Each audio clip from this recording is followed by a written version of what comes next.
Hello friends and welcome back. दोस्तों, हमारे channel में आप सबका फिर से स्वागत है।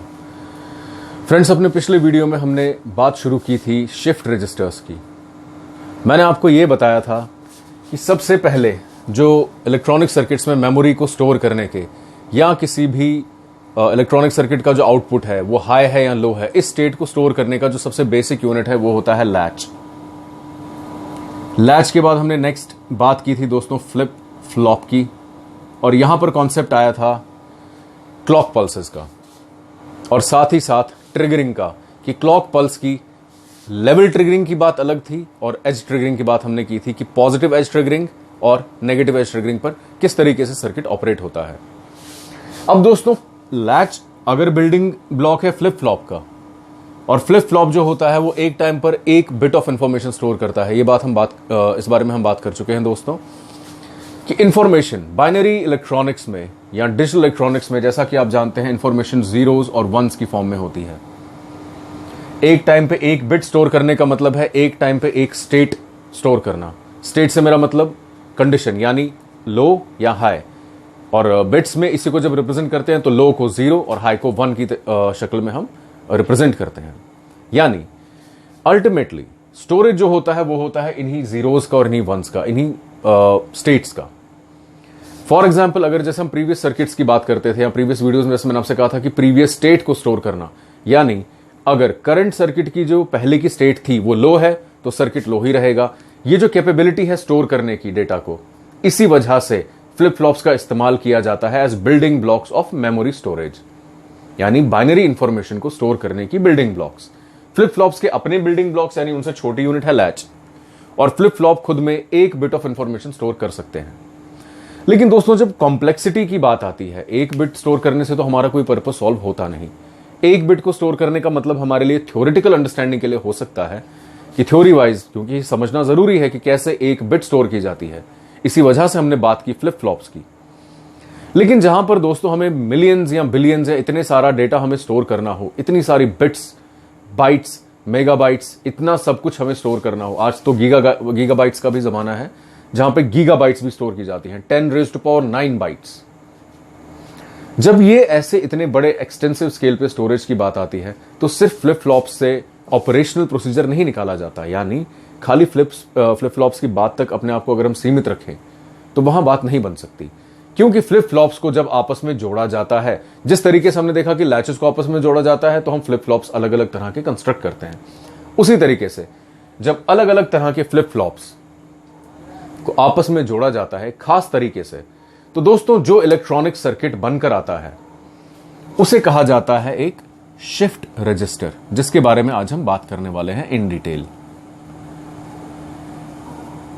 दोस्तों, रजिस्टर का काम बराबर यहां उसी सेंस में लिया जाता है जिस सेंस में जब हम रजिस्टर करने की बात करते हैं। रजिस्टर करने का मतलब होता है स्टोर करना। जब हम एक से ज्यादा बिट्स को स्टोर करने की बात करते हैं, यानी हम अलग अलग तरीके से फ्लिप फ्लॉप्स को जब आपस में कंबाइन करने की बात करते हैं, इस तरीके से कि हम कई सारे इनपुट्स दे सकें और कुछ आउटपुट्स ले सकें उस जुड़े हुए फ्लिप फ्लॉप्स के सर्किट से, तो बात आती है रजिस्टर्स की। रजिस्टर यानी वो सीक्वेंशियल सर्किट जो बनता है फ्लिप फ्लॉप्स को कंबाइन करने से, और इसे शिफ्ट रजिस्टर कहा जाता है क्योंकि जब इसमें बिट स्टोर होती हैं, जब इसमें इंफॉर्मेशन स्टोर होती है, तो एक टाइम पे एक एक बिट लेफ्ट या राइट शिफ्ट होती रहती है। वो मैं आपको बताऊंगा इन डिटेल जब हम बात करेंगे इसके ऑपरेशन की। लेकिन शिफ्ट रजिस्टर्स के बारे में एक बात जानना बहुत जरूरी है दोस्तों, कि ये एक सीक्वेंशियल सर्किट है, यानी इसमें जब डेटा स्टोर होता है जीरोस और वंस की शक्ल में, वो हमेशा एक पर्टिकुलर सीक्वेंस को फॉलो करता है। वो सीक्वेंस क्या होती है और स्टोरेज कैसे होता है, ये जानने के लिए हमें ऑपरेशन देखना पड़ेगा शिफ्ट रजिस्टर्स का। बहरहाल आपके लिए शिफ्ट रजिस्टर्स की बेसिक डेफिनेशन जानना बेहद जरूरी है कि शिफ्ट रजिस्टर्स इस तरह के सीक्वेंशियल इलेक्ट्रॉनिक सर्किट्स हैं जो तब बनते हैं जब हम फ्लिप फ्लॉप्स को आपस में कंबाइन करते हैं और उन सब का जो क्लॉक पल्स है दोस्तों उसे कॉमन निकाल देते हैं, यानी एक ही तरह का क्लॉक पल्स सारे के सारे फ्लिप फ्लॉप्स में दिया जाता है। उदाहरण के तौर पे आप बोर्ड पे अपना ध्यान केंद्रित कीजिए। यहां पर मैंने 4 फ्लिप फ्लॉप्स को, या यूं कहूं कि 4 डी फ्लिप फ्लॉप्स को, फॉर एग्जांपल आपको समझाने के लिए, शिफ्ट रजिस्टर जो होते हैं दोस्तों, ये तो हम किसी भी तरह के फ्लिप फ्लॉप से बना सकते हैं, लेकिन ये देखा गया कि प्रैक्टिकल एप्लीकेशंस में डी फ्लिप फ्लॉप्स को जब हम जोड़ते हैं आपस में, तो जो शिफ्ट रजिस्टर बनकर आता है उसका ऑपरेशनल कैपेबिलिटी यानी उसकी जो काम करने की क्षमता है वो काफी हद तक बेहतर होती है, एफिशिएंट होती है। इसलिए यहां पर मैं एग्जांपल ले रहा हूं डी फ्लिप फ्लॉप्स का या डेटा फ्लिप फ्लॉप्स का या डिले इनपुट या डिलेड इनपुट फ्लिप फ्लॉप्स का। तो दोस्तों यहां पर मैंने 4 डिलेड इन फ्लिप फ्लॉप्स को या 4 डी फ्लिप फ्लॉप्स को मैंने कंबाइन किया हुआ है एक पर्टिकुलर ऑर्डर में। ये जो सर्किट आपके सामने बोर्ड पर है ये एक शिफ्ट रजिस्टर है। इसे शिफ्ट रजिस्टर क्यों कहा जाता है ये मैं आपको थोड़ा बहुत बता चुका हूं कि रजिस्टर इसलिए कहा जाता है कि मेमोरी ये डेटा को स्टोर कर रहा है, ये एक मेमोरी की तरह एक्ट कर रहा है। लेकिन इस शिफ्ट वर्ड का क्या सिग्निफिकेंस है वो मैं आपको बताऊंगा। उससे पहले हम बात करते हैं इसकी कंस्ट्रक्शन की। दोस्तों यहां पर हमने 4 फ्लिप फ्लॉप्स का इस्तेमाल किया है और जैसा कि मैं आपको बता चुका हूं एक फ्लिप फ्लॉप एक टाइम पर एक बिट ऑफ इंफॉर्मेशन स्टोर करता है, या यूं कहें यहां पर हमने जो शिफ्ट रजिस्टर बनाया वो 4 बिट शिफ्ट रजिस्टर है। 4 बिट्स के कॉम्बिनेशन को दोस्तों निबल कहा जाता है, 1 निबल। इसलिए इस सर्किट को हम 4 बिट की जगह 1 निबल शिफ्ट रजिस्टर भी कह सकते हैं। अब इस 4 बिट शिफ्ट रजिस्टर की खासियत क्या है दोस्तों? खासियत इसकी यह है, इसकी कंस्ट्रक्शन पर ध्यान दीजिए। यहां पर क्लॉक पल्स जो है वो हम कॉमनली सारे के सारे फ्लिप फ्लॉप्स जो फ्लिप फ्लॉप्स की कंस्ट्रक्शन में गए हैं उन सब में हमने कॉमन एक क्लॉक पल्स दे दिया। यानी जब क्लॉक पल्स किसी एक फ्लिप फ्लॉप में दिया जाएगा तो सीक्वेंशियली उसी के साथ सारे के सारे फ्लिप फ्लॉप्स में क्लॉक पल्स चला जाएगा क्योंकि कॉमन है। अब दोस्तों ये जो फ्लिप फ्लॉप ये जो शिफ्ट रजिस्टर मैंने यहां बनाया है इसे कहा जाता है serial input serial output shift register. Serial input serial output ये सब क्या है, इस बात पर निर्भर करता है कि किसी भी शिफ्ट रजिस्टर में किसी भी फ्लिप फ्लॉप्स के कॉम्बिनेशन में हम इनपुट कैसे देते हैं और उससे आउटपुट कैसे लेते हैं। शिफ्ट रजिस्टर दोस्तों होते हैं 4 तरह के, अपनी स्ट्रक्चर के बेसिस पे 4 तरह के होते हैं। पहला होता है जिसका एग्जांपल मैं यहां दे रहा हूं, इसको कहते हैं SISO सीसो, यानी serial in and serial out. एक ऐसा शिफ्ट रजिस्टर जिसमें हम इनपुट भी सीरीज में देते हैं। सीरीज से देने का मतलब है एक के बाद एक आ रहा है दोस्तों, जैसा आप देख रहे हैं। ये यहां पर मैंने सीरियल इनपुट दिया, पहले इनपुट हुआ इस फ्लिप फ्लॉप में और इस फ्लिप फ्लॉप का आउटपुट जो था, क्यू रिप्रेजेंट करता आउटपुट को, वो गया as input to the next flip flop. इसका जो आउटपुट निकला वो गया as input to the next flip flop. इसका जो आउटपुट निकला वो इनपुट एज इनपुट गया to the next flip flop and so on. दोस्तों किसी भी सर्किट के आउटपुट को नेक्स्ट उसी के आइडेंटिकल सर्किट का इनपुट बनाकर देना, इस प्रोसेस को कहा जाता है कैस्केडिंग।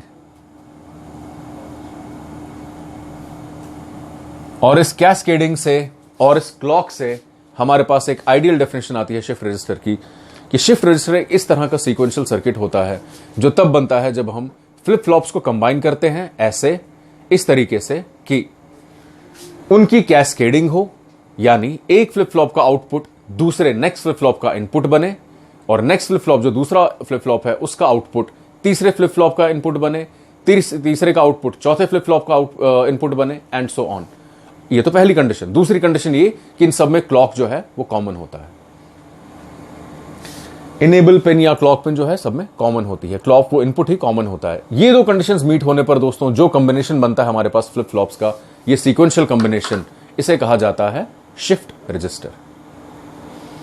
अब दोस्तों पहला टाइप मैंने आपको इस डायग्राम में दिखाया, जैसे इसे कहा जाता है SISO serial in serial out, यानी जो इनपुट यहां पर दिया जाएगा सीरीज का मतलब सीरीज में दिया जाएगा। सीरीज का मतलब है दोस्तों एक के बाद एक, पहले एक फिर एक फिर एक फिर एक।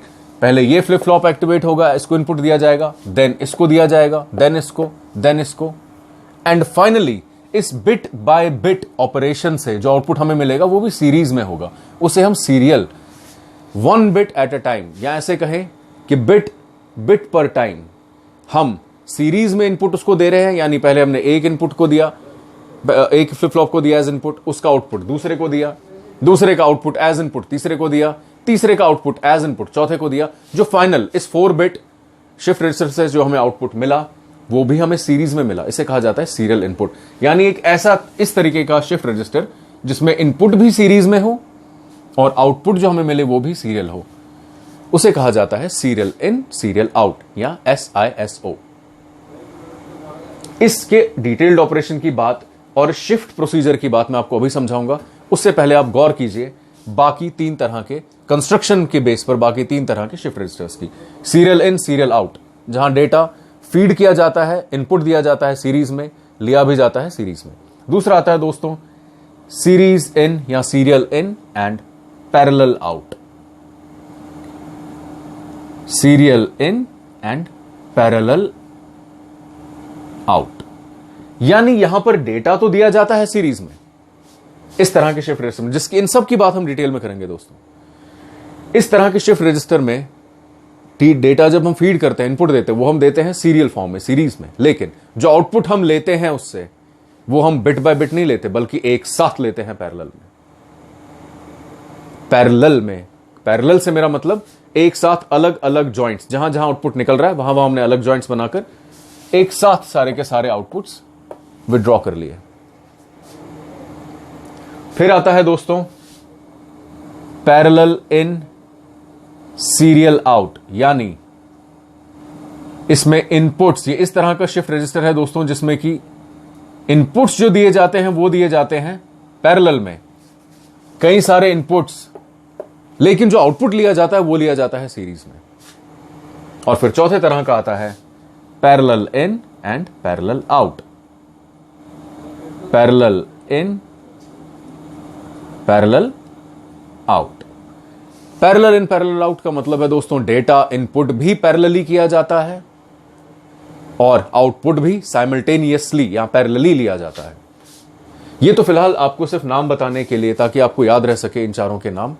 ये कंस्ट्रक्शन बेस पर हम किस तरीके से अलग अलग जो इसकी सर्किट कंस्ट्रक्शन है, अलग अलग शिफ्ट रजिस्टर्स को कैसे क्लासिफाई करते हैं, इनकी डिटेल में हम बात करने वाले हैं अपने इन्हीं वीडियोस में। अब दोस्तों बात करते हैं सबसे पहले हम अपने इस करंट जो हम बात करते हैं serial in serial out shift register की, और ये जानने की कोशिश करते हैं दोस्तों कि शिफ्ट प्रोसीजर होता क्या है और अल्टीमेटली ये डेटा फीड कैसे होता है। इनपुट हमने दिया इन सीरीज, लेकिन इसे शिफ्ट रजिस्टर क्यों कहा जाता है? खाली अगर स्टोर करने की बात है डेटा को, अगर हमने फ्लिप फ्लॉप्स को कंबाइन करके एक ऐसा सर्किट बनाया, सीक्वेंशियल सर्किट, जो कि सिर्फ डेटा को स्टोर कर सके, तो हम तो खाली से नाम रजिस्टर दे सकते थे। रजिस्टर यानी वो जगह जहां पर कोई डेटा स्टोर किया जा सके, रिकॉर्ड मेंटेन किया जा सके। लेकिन शिफ्ट रजिस्टर क्यों? उसका एग्जाम्पल देखने के लिए दोस्तों ये समझिए आप। एग्जाम्पल के तौर पे आपको समझाता हूं। अब फ्रेंड्स आप ऐसे सपोज कीजिए कि मान लीजिए हमारे पास, जैसे मैंने आपसे अभी कहा, ये 4 बिट शिफ्ट रजिस्टर है, यानी ये एक टाइम पर 4 बिट्स स्टोर कर सकता है। क्यों है 4 बिट?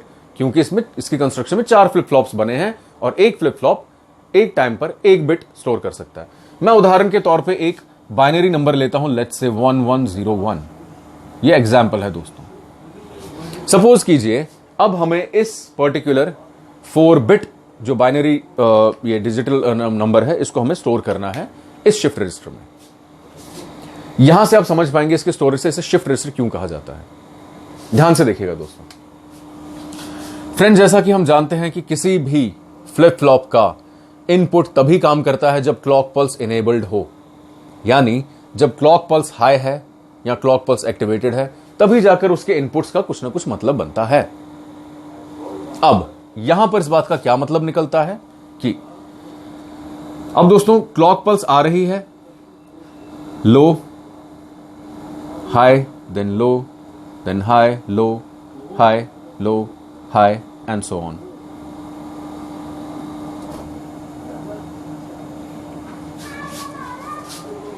पहली क्लॉक साइकिल में, यहां पर गौर कीजिएगा दोस्तों, जब फर्स्ट क्लॉक साइकिल होती है तो ये डिजिट किस तरीके से स्टोर होगा इनमें इस टाइम पर, ये देखिएगा। यहां पर नंबरिंग दोस्तों हमने बिल्कुल बाइनरी फॉर्म में की है।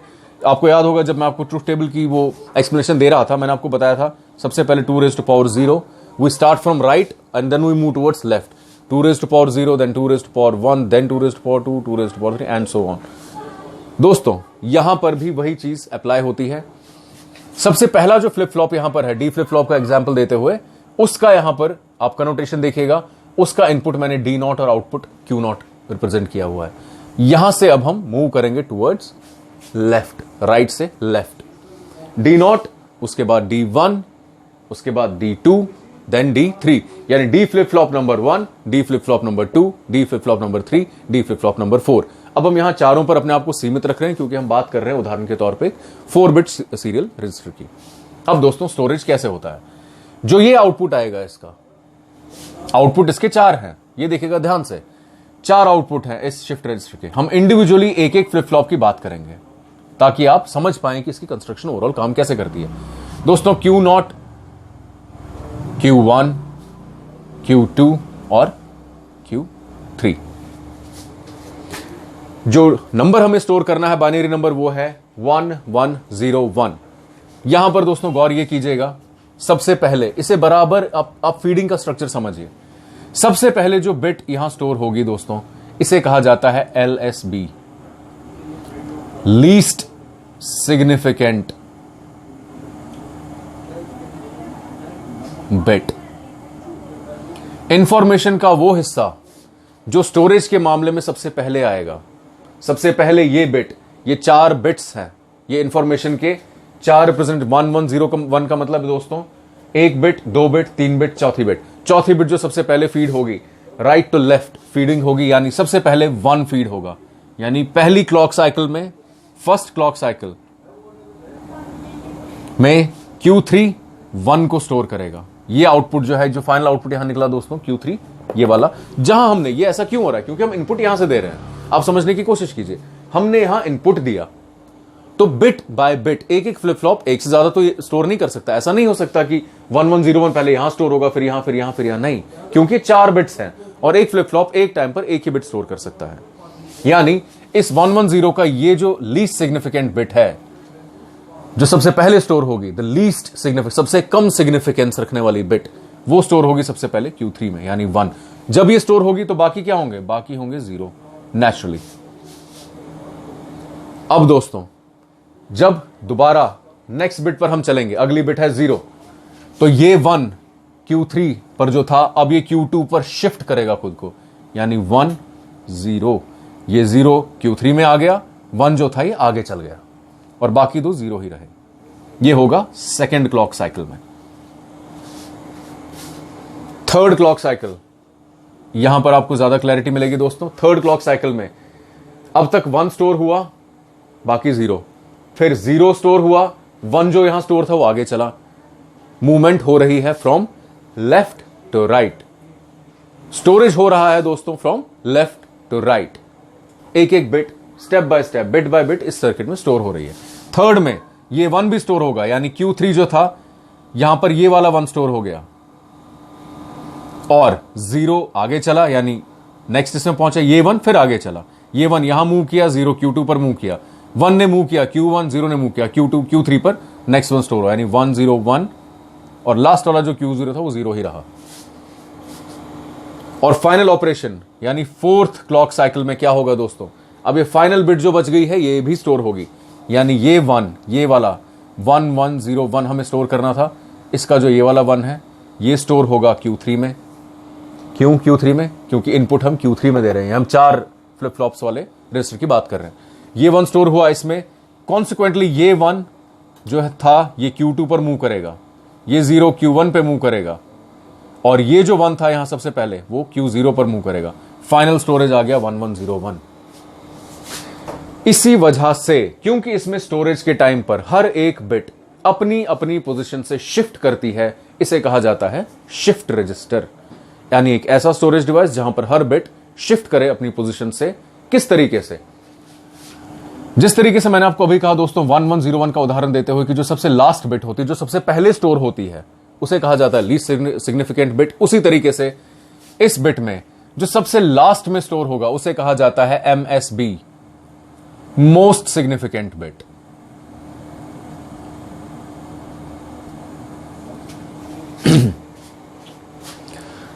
यानी किसी भी, कोई भी बाइनरी नंबर, आप फिलहाल हम 4 बिट की बात करें तो कोई भी बाइनरी नंबर हम ले सकते हैं, लेट्स से 0011। यहां पर लीस्ट सिग्निफिकेंट बिट 1 है। क्यों? क्योंकि जब स्टोरेज पर आएगी तो ये 1 सबसे पहले स्टोर होगा Q3 में, ये हमेशा, इसे आप एक टाइप राइटर की तरह मानिए कि पहले 1 फीड हुआ, 1 वो इसमें स्टोर हुआ, बाकी सब 0। नेक्स्ट 1 है, 1 1, यानी ये 1 जो इसमें स्टोर था वो चलेगा इस पे, ये अगला 1 इसमें स्टोर हो जाएगा, बाकी बिट 0, बाकी फ्लिप फ्लॉप्स का आउटपुट 0। नाउ 0 1 1, 0 1 1, जो 1 इसमें था वो इसमें मूव करेगा, जो 1 इसमें था वो इसमें मूव करेगा, 0 स्टोर होगा यहां पर। फाइनली मोस्ट सिग्निफिकेंट बिट 0 0 1 1, यानी ये 0 स्टोर हुआ इसमें जो डेटा था 0 वो इसमें जो 1 था वो इसमें जो 1 था वो इसमें, यानी एक तरह से स्टेप बाय स्टेप बैठने के बराबर है। इसे आप उसी तरीके से कॉमन उदाहरण देता हूं आपको। 4 लोग खड़े हैं, उनके सामने 4 कुर्सियां हैं। सबसे पहले पहला आदमी बैठेगा, उसके बाद जब दूसरे के बैठने की बारी आएगी, पहला आदमी उठ के अगली सीट पे जाएगा, दूसरा आदमी उस पे बैठेगा, बाकी सीटें खाली। फिर जब तीसरे के बैठने की बारी आई, वो आदमी जो पहले बैठा था उठ के एक और बार लेफ्ट चलेगा, दूसरा आदमी अपनी पोजीशन छोड़कर दूसरी चेयर पे आएगा, तीसरा वाला बैठ जाएगा।